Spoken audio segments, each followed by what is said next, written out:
নিষিদ্ধ ঘোষিত সংগঠন হিজবুত তাহরীরের মার্চ ফর খেলাফত কর্মসূচিকে কেন্দ্র করে রাজধানীর পল্টন ও বাইতুল মোকাররম এলাকায় জোরদার করা হয় নিরাপত্তা। জুমায় আগত মুসল্লিদের নিরাপত্তা নেওয়া হয় নানা পদক্ষেপ। আইনশৃঙ্খলা বাহিনীর সতর্কতার মধ্যেও জুমার নামাজ শেষে মসজিদের উত্তর গেট থেকে মিছিল নিয়ে বের হয় সংগঠনটির নেতাকর্মীরা। পুলিশ বেষ্টনীর মধ্যে পল্টন হয়ে বিজয়নগরের দিকে এগিয়ে যাওয়ার এক পর্যায়ে মিছিল থেকে আইনশৃঙ্খলা বাহিনীকে লক্ষ্য করে ইটপাটকেল নিক্ষেপ করা হয়। পরিস্থিতি নিয়ন্ত্রণে আইনশৃঙ্খলা বাহিনী টিয়ার শেল ও সাউন্ড গ্রেনেড নিক্ষেপ করলে ছত্রভঙ্গ হয়ে যায় মিছিলকারীরা।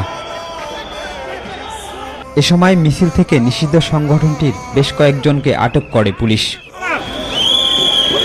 এর আগে হিজবুত তাহরীরের সকল ধরনের কার্যক্রম নিষিদ্ধ জানিয়ে কর্মসূচি পালনের উপর নিষেধাজ্ঞা জারি করে ডিএমপি।